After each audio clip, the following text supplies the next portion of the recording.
Assalamualaikum warahmatullahi wabarakatuh. Saya Sigit Sugiarto, calon guru penggerak dari SMP Negeri 1 Cingambul, Kabupaten Majalengka. Pada kesempatan yang berbahagia ini, di acara percakapan pasca observasi, saya ditemani oleh teman sejawat saya dan pengajar praktik saya di pendidikan guru penggerak. Assalamualaikum warahmatullahi wabarakatuh, Ibu. Apa kabar hari ini? Baik, kita perkenalkan teman sejawat dan pengajar praktik saya. Silakan, Bu. Assalamualaikum warahmatullahi wabarakatuh. Perkenalkan, nama saya Titi Irawangsi, rekan sejawat Pak Sigit di SMP Negeri 1 Cingambul, dan saya mengajar mata pelajaran PPKN. Saya telah melakukan proses pembelajaran yang diobservasi oleh Pak Sigit di kelas 7B. Bismillahirrahmanirrahim. Assalamualaikum warahmatullahi wabarakatuh. Perkenalkan, saya Lia Iskandar. Saya adalah pengajar praktik dari pendidikan guru penggerak angkatan ke-9. Saat ini saya berada di SMP 1 Cingambul untuk melakukan penilaian atas keterampilan coaching untuk supervisi akademik yang dilakukan oleh pendidik saya, Bapak Sigit Sugiarto, dan kasih jawabannya ikuti. Seperti yang telah kita jadwalkan setelah kita melakukan kegiatan percakapan pas pra-observasi juga observasi ke kelas. Hari ini tiba saatnya pada kegiatan percakapan pasca observasi. Gitu. Dan pada kegiatan ini, pada percakapan pasca observasi ini ada beberapa pertanyaan nih yang akan saya sampaikan terkait jalannya proses observasi yang telah Ibu lakukan di kelas terdahulu ya Bu ya. Nah, untuk pertanyaan pertama, bagaimana nih perasaan Ibu terkait jalannya kegiatan observasi kelas yang sudah Ibu lakukan? Yang waktu itu saya ikut ke kelas juga. Iya, awalnya saya merasa tegang ya Pak, tapi alhamdulillah semuanya bisa berjalan dengan baik dan Masya Allah saya begitu senang ternyata kita bisa melakukan observasi ini bersama-sama. Ya alhamdulillah ya Bu. Kalau kegiatan yang telah kita lakukan itu berjalan dengan baik dan lancar ya. Bisa diceritakan kembali Bu, area pengembangan apa yang Ibu lakukan di dalam kelas pada saat itu, kemudian langkah-langkah dan tahapan-tahapan pembelajaran apa yang sudah Ibu lakukan di dalam kelas tersebut. Oke. Untuk area pengembangan itu sendiri ada dua ya Pak. Yang pertama itu area pengetahuan, kemudian yang kedua adalah area keterampilan. Untuk pengetahuannya itu sendiri, saya berharap siswa itu bisa menyebutkan sikap apa saja sih yang sesuai dengan norma-norma dalam kehidupan sehari-hari. Kemudian untuk area pengembangan, setelah itu saya berharap mereka itu tidak hanya tahu saja, tetapi mereka bisa mengaplikasikan apa yang mereka tahu itu ke dalam kehidupan mereka sehari-hari. Nah itu untuk area pengembangan. Kemudian untuk langkah-langkahnya ya Pak, seperti biasa yang pertama saya menyiapkan ya perencanaan atau administrasi pelanggan seperti itu, kemudian bahan-bahan ajar yang dapat menunjang proses kegiatan belajar. Jadi area pengembangannya yang Ibu kembangkan adalah pengetahuan dan tampilan ilmunya ya Bu ya. Nah, menurut Ibu sejauh mana nih area pengembangan yang sudah Ibu sampaikan tadi, apakah sudah berhasil dilakukan di dalam kelas atau perlu perbaikan atau seperti apa gitu? Kalau menurut saya ya Pak, alhamdulillah sudah cukup baik, tetapi ya memang masih ada beberapa kekurangan. Begitu Ibu. Nah, kekurangan-kekurangan tersebut nih Bu, apa kendala yang dihadapi saat pembelajaran di kelas sehingga terjadi kekurangan-kekurangan tersebut gitu? Apakah umpamanya siswa malu atau bagaimana? Jadi ketika proses pembelajaran tersebut memang ada beberapa sebagian lah ya Pak, sebagian siswa yang masih pasif, jadi mereka malu-malu sehingga mereka itu hanya mengandalkan temannya saja. Dalam arti dia tidak mau untuk terlibat langsung dalam kegiatan pembelajaran tersebut. Jadi masih ada siswa yang malu-malu atau siswa yang pasif ya Bu? Iya. Nah, kira-kira menurut Ibu nih mengapa hal itu bisa terjadi sampai terjadi ada sebagian siswa yang malu atau pasif atau tidak mau mengungkapkan apa yang dia pikirkan bisa seperti itu? Dan rencananya seperti apa nih ke depan?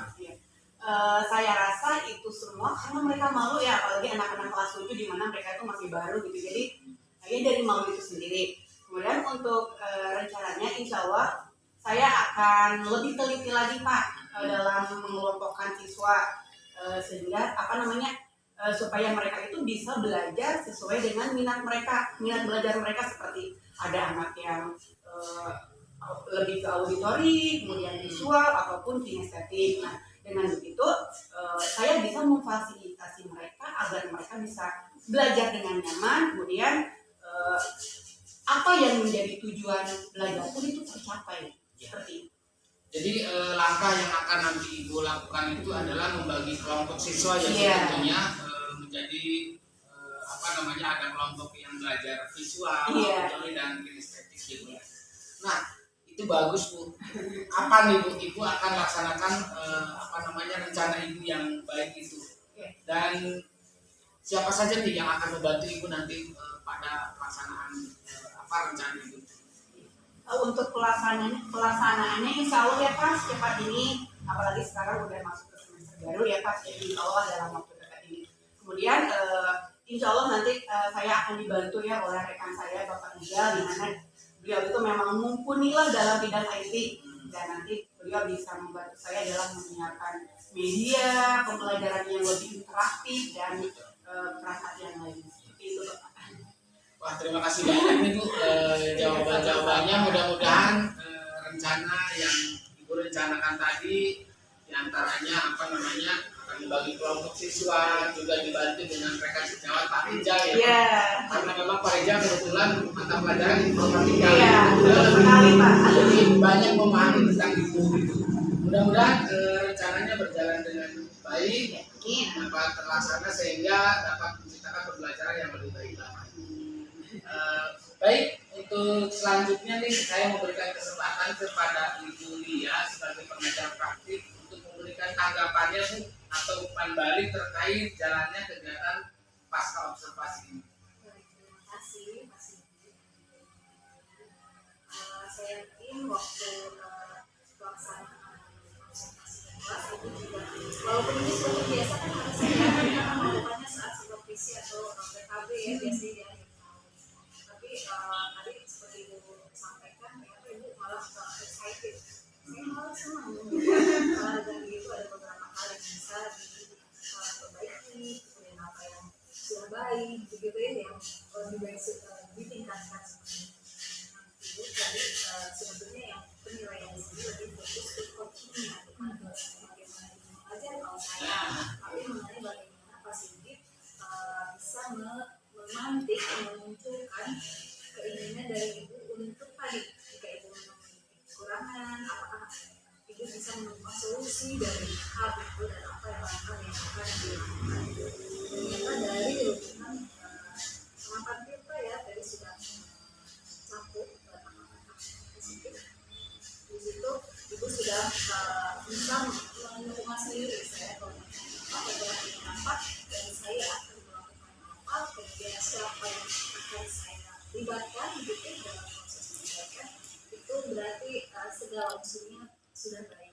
Saya pasti nanti itu harusnya ada komitmen yang terakhir selain papan dan itu nanti sebaiknya pasti kita menjadwalkan kapan ya kita bisa bertemu lagi setelah Ibu melakukan rencana tindak lanjut tadi ya, tindak lanjut yang supervisi tindak masih sendiri harus memiliki jadwal tindak lanjut coaching.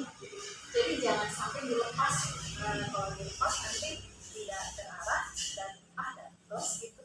Jadi sebaiknya sebagai guru penggerak yang mampu menggerakkan juga mampu mengawal sistem perbaikan sampai tuntas. Jadi semacam ada tagihan sebetulnya bukan hanya untuk Ibu, tapi juga untuk melatih kemampuan Pak Sigit tadi menjadi coach gitu ya, menjadi pelatih, melatih kemampuan coachingnya itu lebih mumpuni. Jadi nanti itu akan ditargetkan kapan kita ketemu lagi, kapan Ibu akan melakukan itu, bagaimana kalau kita melakukan lagi pembicaraan dari hasil tindak lanjut. Jadi tindak lanjut bagi Ibu adalah proses perbaikan pembelajaran, tindak lanjut bagi Pak Sigit adalah tindak lanjut proses coaching. Itu saja. Terima kasih Ibu, terima kasih Bu Titi. Mudah-mudahan apa yang kita lakukan hari ini bermanfaat Ibu. Baik, Bapak Ibu guru hebat, demikian percakapan pasca observasi kali ini. Mudah-mudahan bermanfaat. Terima kasih atas perhatiannya. Assalamualaikum warahmatullahi wabarakatuh.